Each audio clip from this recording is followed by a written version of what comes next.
During the last 39 years, Cuba has a scholarship program with Dominica. For a number of years, Dominica has been sending a student to get a specialization or to get a career. As I always say, Cuba do not have oil, do not have diamond.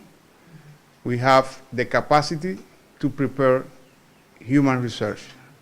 And this is what we share with Dominica. So in the next weeks, 14 Dominican students will go to Cuba to study medicine, engineer, health technology, and other careers. I'm very happy. In the last 2 years, more or less, a number of students, Dominican students, has gone to Cuba for get a specialization.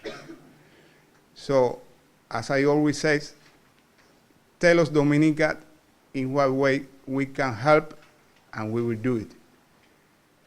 And I'm very proud to show one of the best examples of these collaborations.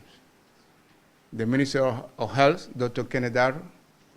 And also I want to reiterate the political will of Cuba to continue these scholarship programs. Despite the embargo, maybe you have been following the news in the last days, when the President Trump decided to reinforce the embargo, to, let us say, in one way, to cut the relation with Cuba and the Cuban government and people decide to keep this political will to prepare the human research of brothers and neighbor countries. I would like to introduce Dr. Kenneth Darrow. If you want to say something, please. As Ambassador de la Rosa rightly said, I'm a proud graduate of Cuba, and I tell people every day if I had to do it all over again, I would do it. I was very glad when I was given the opportunity. I remember some, should I say it? Yeah. 13, 17, and for some 21 years ago. Yeah. And although we didn't have all of these nice ceremonies back in the days, but I remember 20 years ago when I got the news that I was going to, I was accepted to pursue a degree in medicine in Cuba. Of course, this was my dream. I mean, as a boy growing up, I never wanted to be anything else but a medical doctor. I'm not even sure why I sacrificed that to enter politics, but that's another whole long discussion, by itself. But it's always been my dream to be a doctor, and of course, coming from a poor rural family, every day this dream seemed more and more impossible until the opportunity to go to Cuba presented itself. And as you rightly said, the values and the work ethics and the discipline that were instilled in us in Cuba as students was what I think led me to where I am today as a minister of government. Because I served a few years as a medical doctor, and it's because I said of my dedication to my work, love for humanity, among many other values, was what brought the attention to all the political parties back in the time who wanted me to be their candidate because they felt that at the time I was the ideal candidate. So here I am. Just a few words of advice to the young people embarking. You getting the opportunity of a lifetime. Back in the days, the whole idea of Cuba was much different than it is right now. Back in the days, you had to be quote unquote almost brave to go to Cuba because of all of the rumors, that were circulating around Cuba, and Cuba being a communist state. We of course being exposed to Western media, Western television, etc. So we grew up with that culture, of communism where it was seen as something bad. Right now, you have many others like myself, and even others still in Cuba who would have paved the way for you, who would have blazed the trail, and you're entering Cuba now at a much better time than myself, I must say. When I started to Cuba in 1996, it was, I think, if I recall correctly. We were going through this, what they call in Spanish, periodo especial, translated to what they call special period.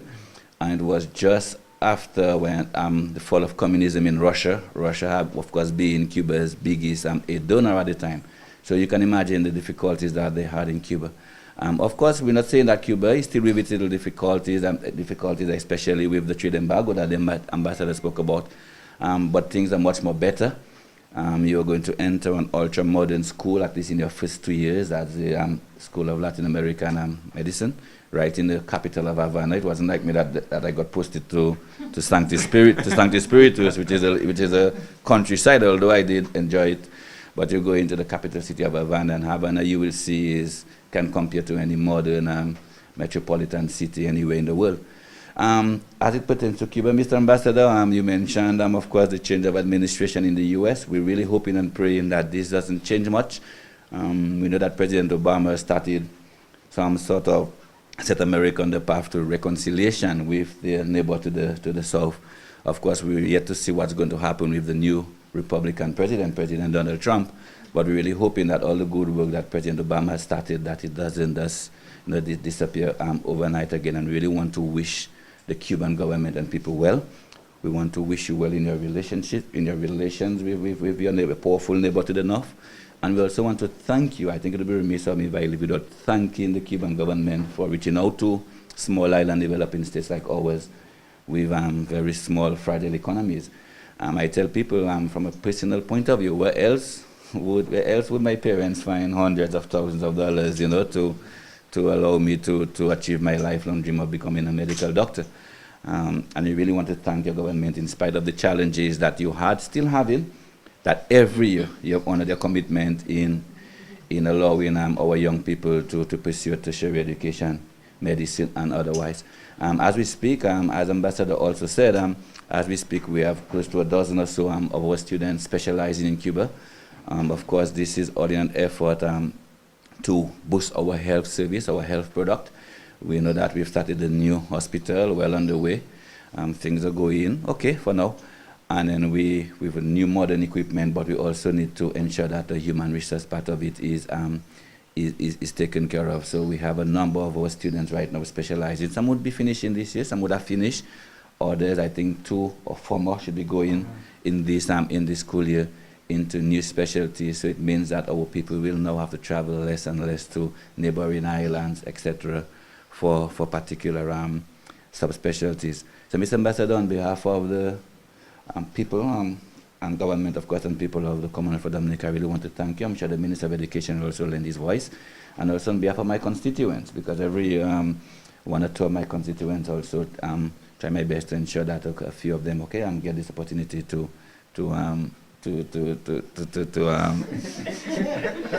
Minister of Education just distracted me.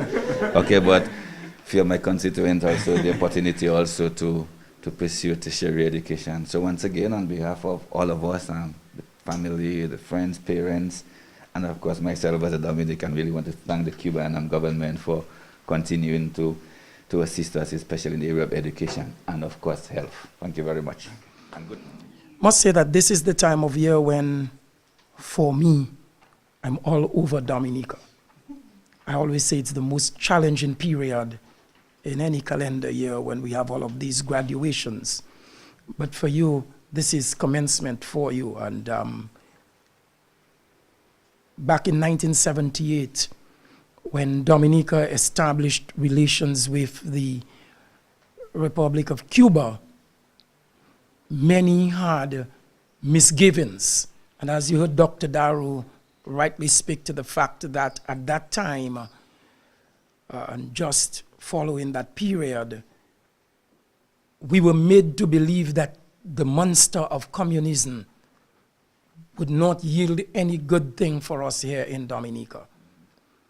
But today, as we look back, we can say that the relationships that were established just about 39 years ago have indeed yielded for us a cadre of people who are now taking the development of our country to new frontiers.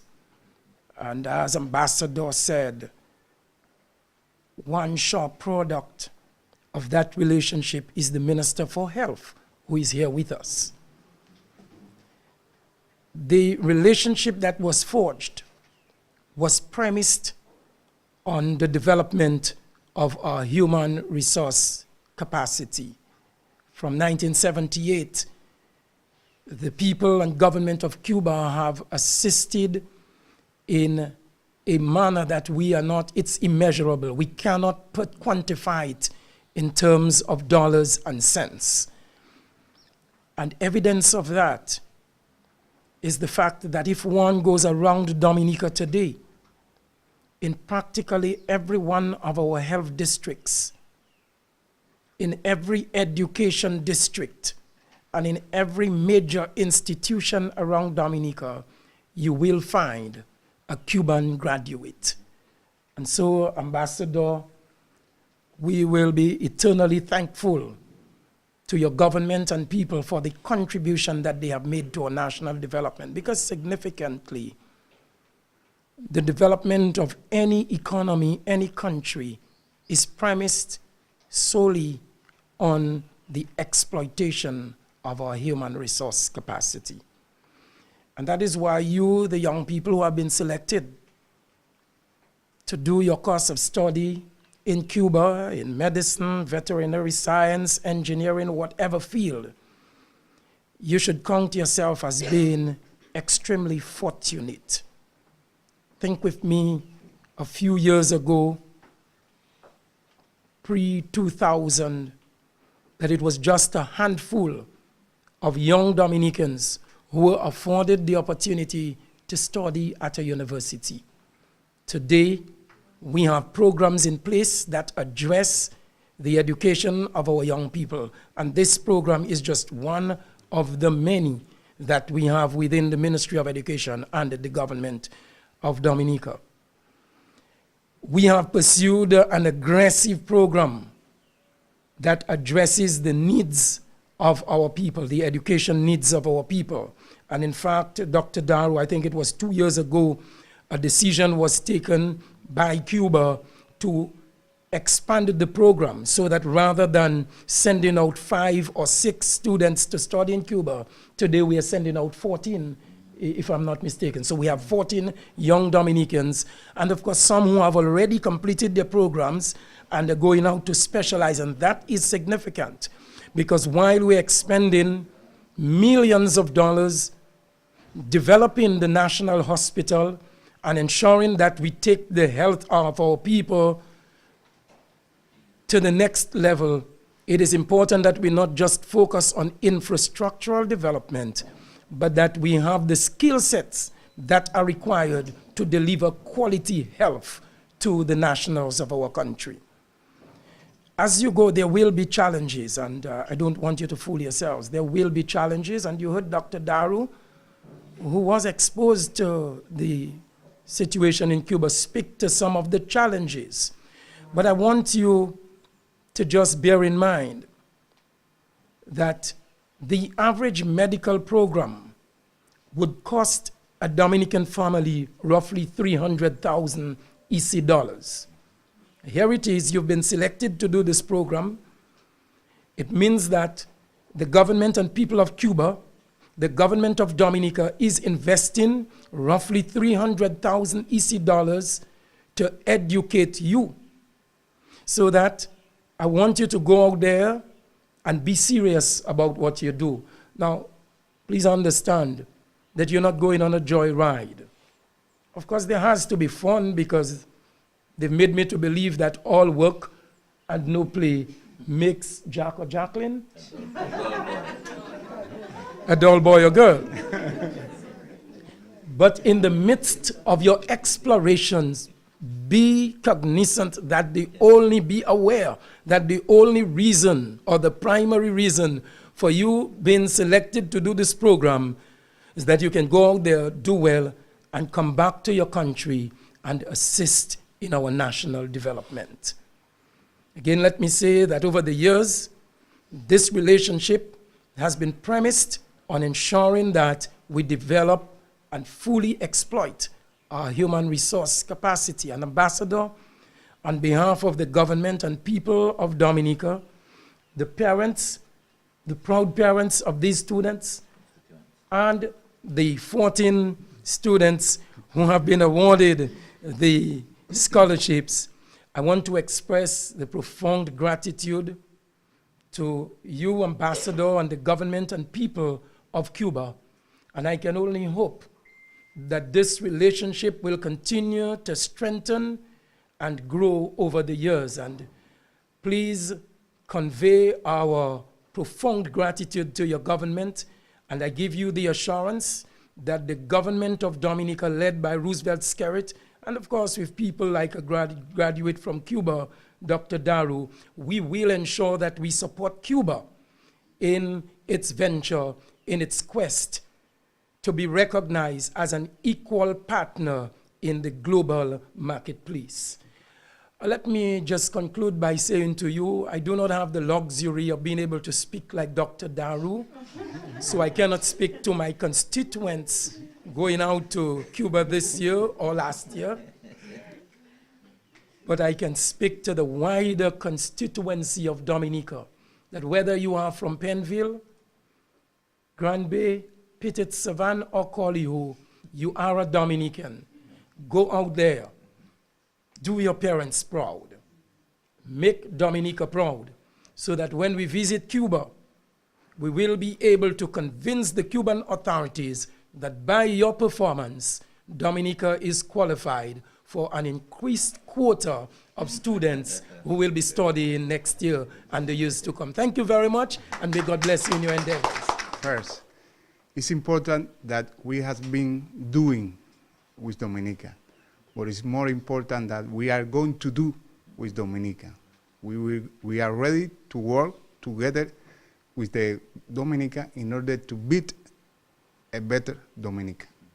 And also I want to reiterate my thanks to the PS of the Ministry of Education and Mrs. Young for your support in order to concrete this scholarship project or program. Now.